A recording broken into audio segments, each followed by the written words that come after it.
ඉතින් අපි අන්තර්ජාලය භාවිතා කරද්දී විවිධ වෙබ් බ්‍රවුසර්ස් භාවිතා කරන උදාහරණයක් හැටියට Chrome, Firefox, Opera browser, UC browser වගේ browsers අපිට හඳුන්වන්න පුළුවන්.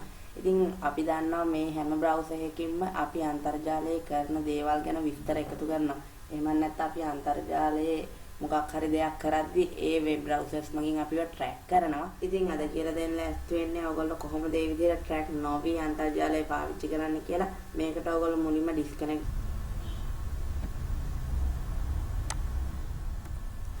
ඕගොල්ලෝ වෙබ්සයිට් එකට ගියාම ඕගොල්ලන්ට මෙන්න මේ විදිහේ ඉන්ටර්ෆේස් එකක් තමයි බලා ගන්න හම්බ වෙන්නේ. ඕගොල්ලන්ට බලාගත්ත හැකි මේකේ ප්‍රධාන වශයෙන් versions 3ක් තියෙනවා.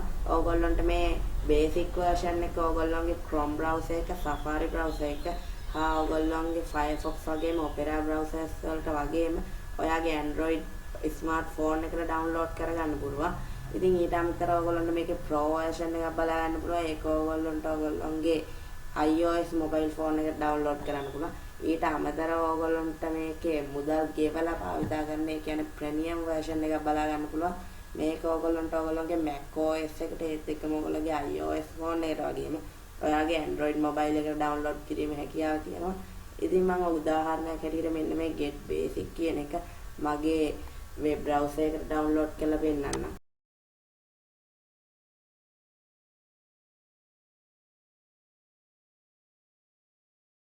ඉතින් මාව තාම subscribe කරලා නැත්නම් දැන්ම subscribe කරලා bell icon එක press කරොත් තමයි මේ විදිහේ videos ඉදිරියටත් ගාටම ගෙන ගැනීම හැකියාව තියෙන්නේ.